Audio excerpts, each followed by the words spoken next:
Hello friends, welcome to plastics world. आज हम पढ़ेंगे इंडियन स्टैंडर्ड 4984 में क्या लेटेस्ट अमेंडमेंट आया है। तो आइए सबसे पहले हम जानते हैं ये IS 4984 है क्या।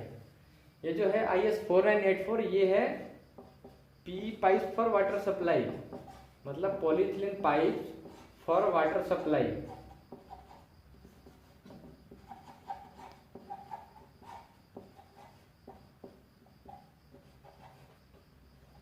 तो ये स्टैंडर्ड के थ्रू हम पी पाइप बनाते हैं पानी की सप्लाई के लिए।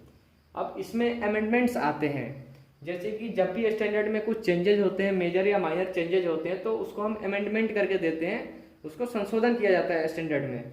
तो पहला संशोधन इसमें जो हुआ था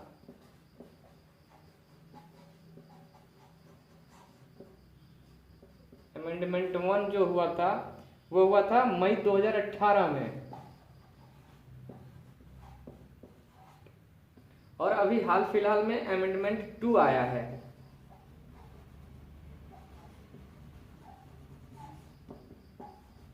ये जो आया है ये आया है अप्रैल 2022 में। जैसे कि अभी जो है ये अप्रैल 2022 में आया, 26 अप्रैल 2022 को ये अमेंडमेंट आया है। तो उसको हम बोलते हैं अप्रैल 2022। तो जब भी कोई अमेंडमेंट आता है तो हमें कुछ टाइम मिलता है उसको इम्प्लीमेंट के लिए, मतलब इसको अपने स्टैंडर्ड के अनुसार लागू करने के लिए। तो ये 26 अप्रैल 2022 को आया है और हमें लास्ट डेट है इसको लागू करने का जो है वो 25 जनवरी 2023, मतलब 25 जनवरी 2023। तो हमें 25 जनवरी 2023 के पहले इस स्टैंडर्ड को लागू कर लेना है। इस अमेंडमेंट जो आया है नया, इसको लागू करके और फाइनली इम्प्लीमेंट करके हमें ये फॉलो करना शुरू कर देना है। और जितना अर्ली हम कर लें, अडॉप्ट कर लें इस चीज़ को, उतना ज़्यादा बढ़िया होता है अपने लिए। तो आइए हम देखते हैं अब अमेंडमेंट 2 में क्या क्या मेजर और माइनर चेंजेज हैं।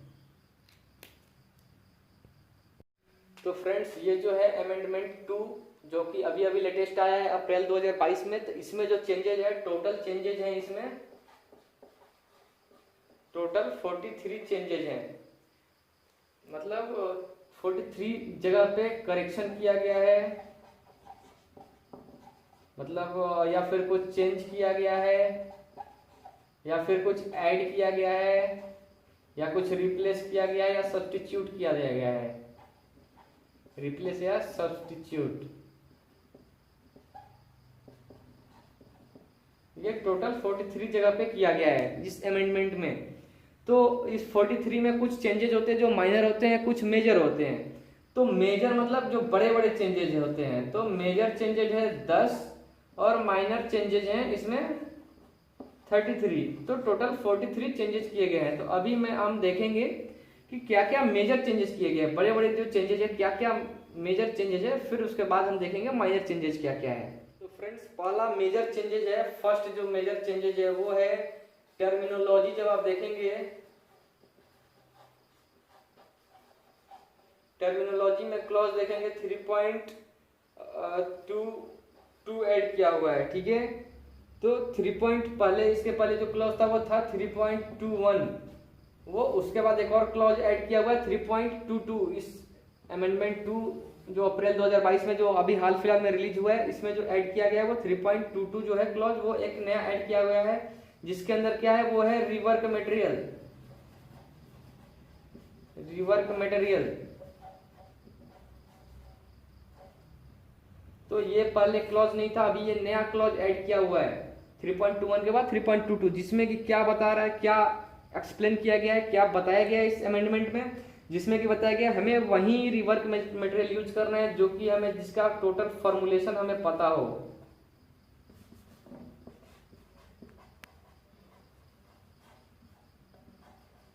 मतलब फॉर्मुलेशन मतलब वो कैसे बना है, क्या फॉर्मूले से, कितना हमने पी मटेरियल लिया है, कितना मास्टर बैच लिया है। तो ये फॉर्मुलेशन हमें जिसका पता हो, और वो पूरी तरह इन हाउस होना चाहिए। मतलब आपके पाइप जो आपका बन रहा है उसमें ट्रिमिंग होता है, कुछ रिजेक्शन होता है, तो ग्राइंडिंग भी होता है। तो ये इससे के थ्रू ही जो वेस्ट जनरेट होता है स्क्रैप, उसको ग्राइंडिंग करके हमें रिवर्क मटेरियल यूज करना है। तो ये एक नया टर्मिनोलॉजी के अंदर ये 3.22 क्लॉज ऐड किया हुआ है, ठीक है। तो सेकेंड जो मेजर चेंजेस है वो किए गए हैं क्लॉज 5.2। पहले जो था वो सिर्फ क्लॉज 5.2 था, जिसके अंदर था पीई रेजिन के बारे में हमें बताया गया था, हमें कैसा रेजिन, किस टाइप का, क्या क्या कंफर्मेशन, क्या क्या टेस्टिंग उसका होना चाहिए। बट अभी उसके अलावा उसमें एक और क्लॉज ऐड किया हुआ है 5.2.1 और एक सेकेंड क्लॉज भी है 5.2.1.1। तो अभी हम देखेंगे पहले 5.2.1 में क्या है। 5.2.1 में यही बताया जा रहा है कि जो हम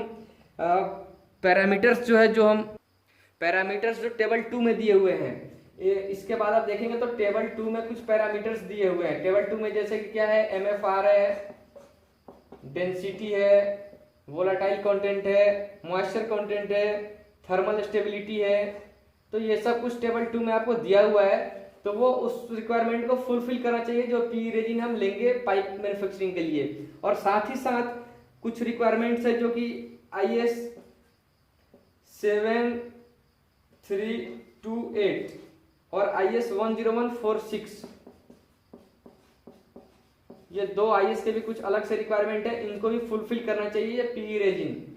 तो एक ये सबसे बड़ा अमेंडमेंट में जो हम देख रहे हैं वो भी एक मेजर चेंजेस है। उसके साथ ही है कि ये टेबल 2 में जो है वो IS 7328 से रिलेटेड जो पैरामीटर्स हैं जो हमें चाहिए कंफर्मिटी, वो इस IS के अकॉर्डिंग फुलफिल होना चाहिए, तभी वो हम रेजिन यूज कर सकते हैं पाइप मैन्युफैक्चरिंग के लिए। और इसके कंफर्मेशन के लिए हमें जो मैन्युफैक्चरर है या रॉ मटेरियल सप्लायर हैं या रॉ मटेरियल सप्लायर हैं,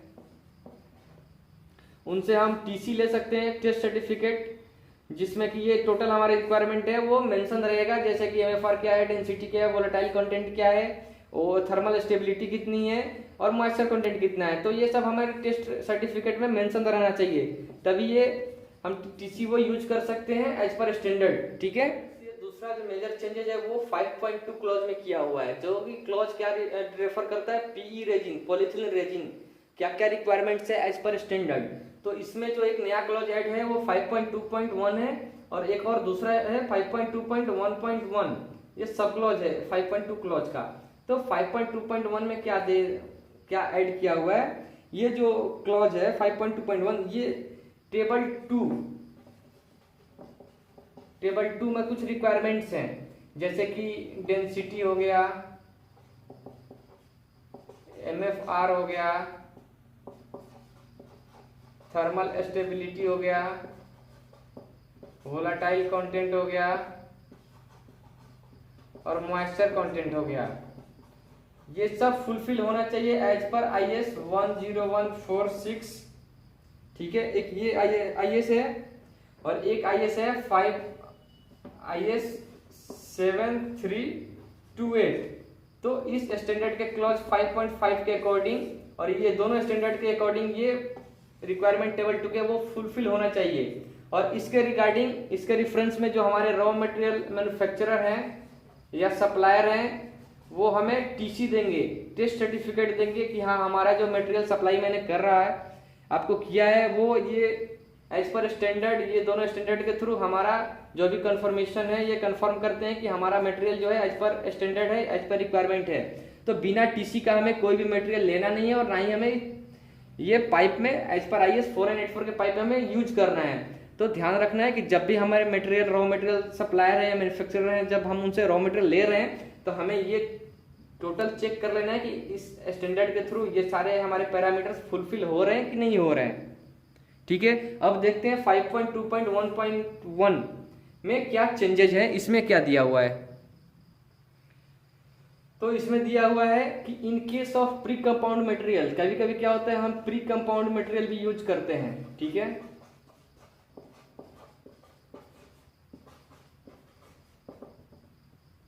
तो प्री कंपाउंड मटेरियल क्या होता है, जब हम वर्जिन पी मटेरियल और प्लस मास्टर बैच ब्लैक मिला के जो बनाते हैं मटेरियल, दाना ऐसे ऐसे, वो ब्लैक, वो प्री कंपाउंड होता है।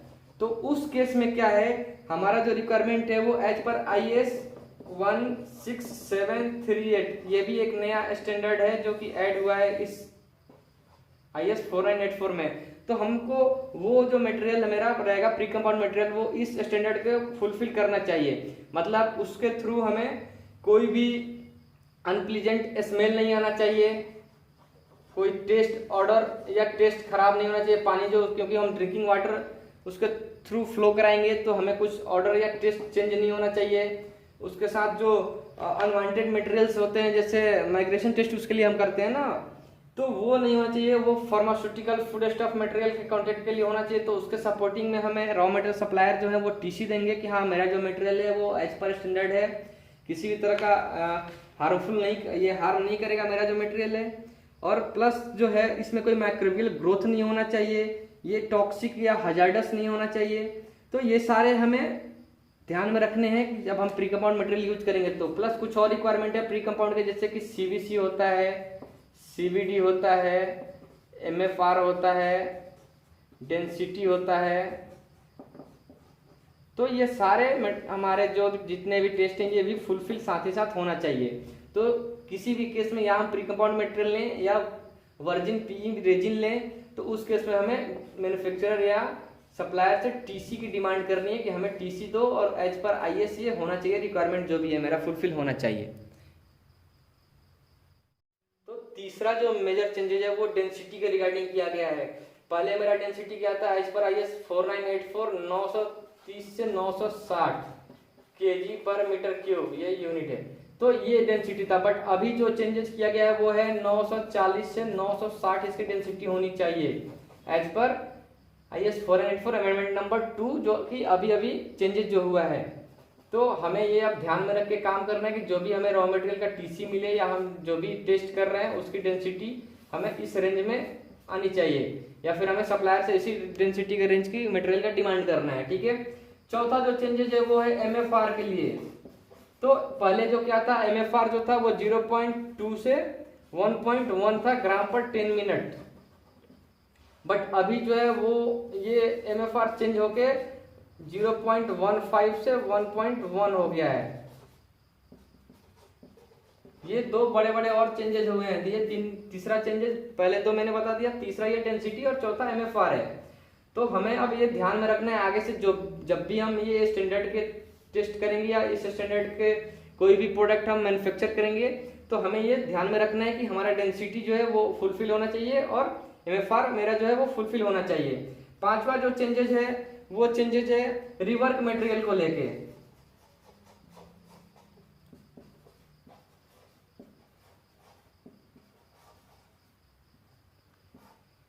जो पुराना स्टैंडर्ड था 4984 1995, उसमें था 10% रिवर्क मटेरियल यूज कर सकते हैं। फिर जो 2016 में आया उसमें हमें रिवर्क मटेरियल यूज करने का परमिशन तो दिया गया, बट उसमें क्वांटिटी नहीं बताया कि कितने % यूज करना है हमें। बट अभी जो अमेंडमेंट ये 2 आया जो अप्रैल 2022 में, इसमें हमें बताया 5% रिवर्क मटेरियल यूज कर सकते हैं मैक्सिमम। तो वो भी रिवर्क मटेरियल कैसा होना चाहिए, वो आपका इन हाउस होना चाहिए। जैसे कि आपका यहाँ जो पाइप बन रहा है उसमें से जो ट्रिमिंग हो रहा है, मैंने आपको बताया था अभी पहले रिवर्क मटेरियल में जो ट्रिमिंग हो रहा है, जैसे कटिंग हो रहा है, कुछ आपका रिजेक्शन हो रहा है, तो उसके वो सबको ग्राइंड करके और फिर हम जो मटेरियल मैन्युफैक्चर मतलब ग्राइंडिंग करने के बाद जो हमें मिलेगा वो मटेरियल हमें रिवर्क मटेरियल के जगह पे यूज करना है और मैक्सिमम 5% ही यूज करना है। ठीक है। देखते हैं 6 नंबर जो चेंजेज है वो है, ये जो मैं आपको बता रहा हूँ वो सब मेजर चेंजेज है, जो बड़े बड़े चेंजेज हुए हैं उसके बारे में बता रहा हूँ। तो 6 नंबर जो मेजर चेंजेज है उसमें न्यू साइज ऐड किया गया है। 2 न्यू साइज है, जैसे कि एक 2250 mm का हो गया और दूसरा साइज है 2500 mm का हो गया। तो ये 2 साइज ऐड हुए हैं। इसके अकॉर्डिंग इनका वाल थिकनेस, OD, ओवलिटी जो भी है स्टैंडर्ड जो है वो इसका ऐड किया गया है। ठीक है। 7वां जो चेंजेज है वो है टेबल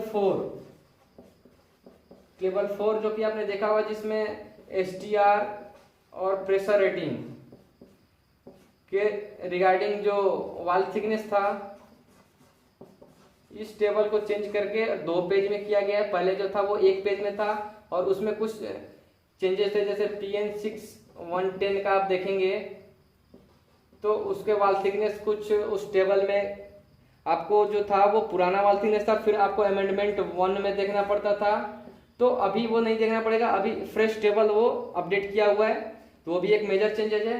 अब हमें उसके बाद नेक्स्ट जो मेजर चेंजेज है 8 नंबर, वो है क्लॉज 8.9। पहले 8.9 में क्या था, 8.9 में था elongation at break, elongation at break, जिसमें हम क्या देखते थे, इलोंगेट करके जब ब्रेकिंग हो रहा है मटेरियल का, मेरा सैंपल का, तो कितना इलोंगेट कर रहा है उस ब्रेकिंग से पहले।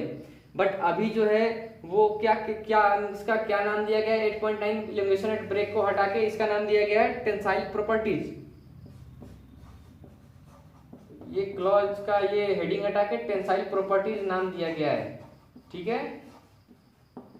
अब इसके अंदर टेंसाइल प्रॉपर्टीज के अंदर मेरा 2 टेस्ट आएगा, पहला है यील्ड स्ट्रेंथ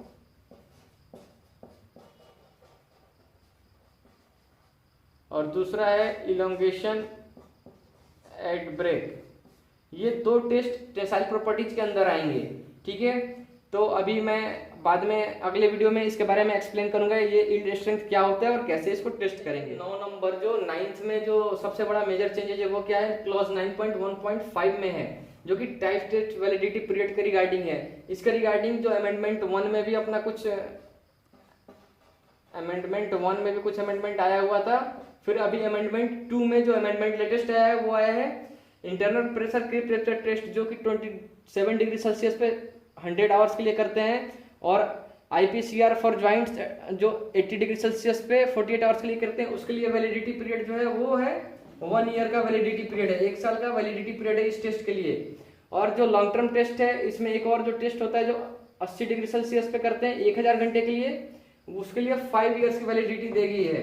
इस अमेंडमेंट में 5 ईयर्स की वैलिडिटी दिया गया है। और ये दोनों को छोड़ के बाकी सब जो भी है टाइप टेस्ट, उसके लिए 2 साल का हमें वैलिडिटी पीरियड दिया गया है, ठीक है। तो ये भी एक बहुत बड़ा मेजर चेंजेस है, इससे काफी रिलैक्सेशन मिल जाएगा। पहले क्या था, हमें हर एक ईयर पे कुछ फ्रेश सैंपल भेजना पड़ता था, बट अभी क्या है, ये मिनिमम वैलिडिटी पीरियड है। इस जो हमारा टाइप टेस्ट है वो वैलिड है। ये जो टेस्ट है 2 टेस्ट ये 1 साल के लिए हो गए, ये सबसे बड़ा टेस्ट है जो सबसे ज्यादा टाइम का होता है वो 5 साल के लिए हो गया, और फिर ये तीनों को छोड़ के बाकी का जो टाइप टेस्ट है वो 2 साल के लिए हो गया। तो अभी अगर बीच में भी अगर हमें जरूरत पड़े या कुछ चेंजेस होते हैं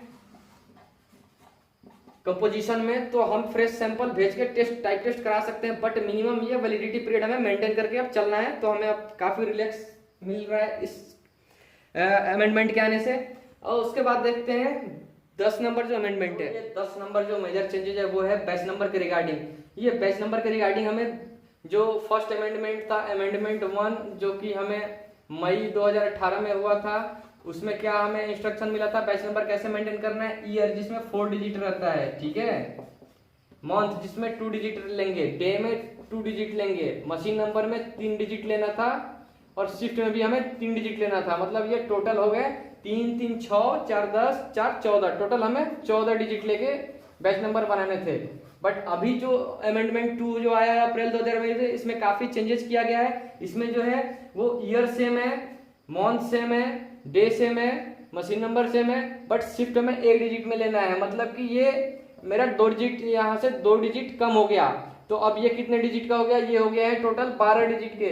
तो अब हमें जो बैच नंबर मेंटेन करना है वो इस फॉर्मेट में मेंटेन करना है, जो कि सारे पाइप्स के लिए लगभग कॉमन है। आप देखेंगे IS 4985, ठीक है, जो कि एग्री पाइप का है। फिर आप देखेंगे IS 12818, जो कि केसिंग पाइप का है। तो ये सब में भी बैच नंबर का फॉर्मेट सेम है। तो अब हमें जो बैच नंबर मेंटेन करना है वो एज पर IS 4984 का अमेंडमेंट 2 जो अभी लेटेस्ट अमेंडमेंट है, इसके अकॉर्डिंग हमें ये ऐसे मेंटेन करना है। जैसे कि सपोज आज क्या डेट है, आज डेट है 25 मई 2022 है। तो हमें कैसे मेंटेन करना है बैच नंबर, जैसे कि 2022 हो गया, फिर मंथ कौन सा है, ये 5 है, डेट कौन सा है, डे मतलब 25 है, मशीन नंबर सपोज आपका 001 नंबर मशीन है, और शिफ्ट आपका 1 है, या आपका शिफ्ट अगर 2 है तो 1 की जगह आप 2 लिख सकते हैं।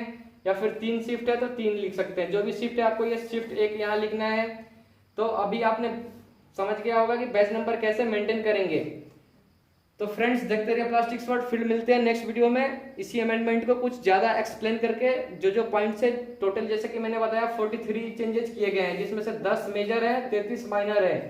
तो अभी मैंने जो मेजर पॉइंट्स थे उसको मैंने एक्सप्लेन कर दिया, ताकि आप अपना जो भी डेली रूटीन का जो वर्क है वो आप अच्छे से मेंटेन कर सके। फिर मैं नेक्स्ट वीडियो में आपको एक्सप्लेन करूंगा बाकी के जो 43 के 43 अमेंडमेंट्स में क्या क्या चेंजेस किए गए हैं इस अमेंडमेंट में। ठीक है फ्रेंड्स, तो देखते रहिए, मेरे चैनल को लाइक करिए, सब्सक्राइब करिए, शेयर करिए और वीडियो को फॉरवर्ड करते रहिए। और अगर आपको किसी भी टाइप का सपोर्ट चाहिए तो आप हमें इस नंबर पे व्हाट्सएप कर सकते हैं या फिर आप कॉल कर सकते हैं। आपको किसी भी टाइप का सपोर्ट चाहिए, किसी भी टाइप का हेल्प चाहिए, लैब के रिगार्डिंग, क्वालिटी के रिगार्डिंग या प्रोडक्शन के रिगार्डिंग, तो ठीक है friends, thank you so much.